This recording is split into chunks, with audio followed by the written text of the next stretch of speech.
The emergency rules go into effect next Wednesday, June 15th.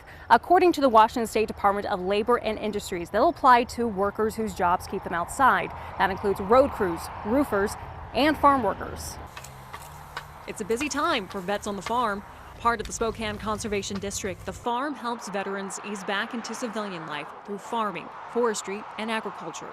Farm manager Grant Weber says military life is similar to farm life. It's all mission driven, so there's certain times of the year you have to do certain things, just like in the military. So it doesn't matter if it's raining, sun shining, what time of the year, but you have to get stuff done at a certain time, and there's always an end goal. And they do all of that, even during smoky summer days. It's affected us quite a bit, not just because of the health risk, but it's shut down our stand a few times. Recently, the Washington State Department of Labor and Industries released new emergency rules protecting outdoor workers during hot weather and from wildfire smoke. L&I Public Affairs Specialist Dina Lorraine says right now there are no permanent rules for wildfire smoke protection. According to L&I, the smoke emergency rules for this summer requires employers to monitor air quality. Emergency rules this year compared to last year are more protective for workers.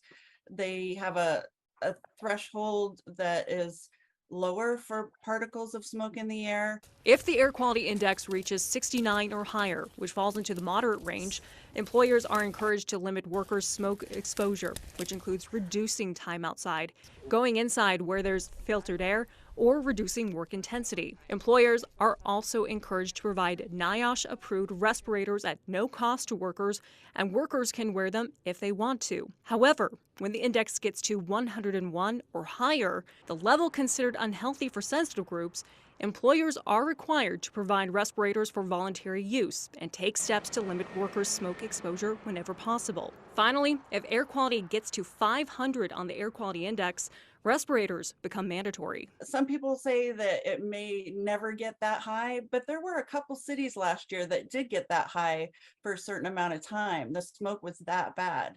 It's very dangerous when it gets to that level. For Weber and vets on the farm, safety is their #1 priority. He says these emergency rules are a good thing. Official procedures for what we're supposed to do will help us out a lot here. According to the Spokane Conservation District, next week they'll be holding a safety committee meeting to go over these new emergency rules. In Spokane, Cody Proctor, KREM 2 News.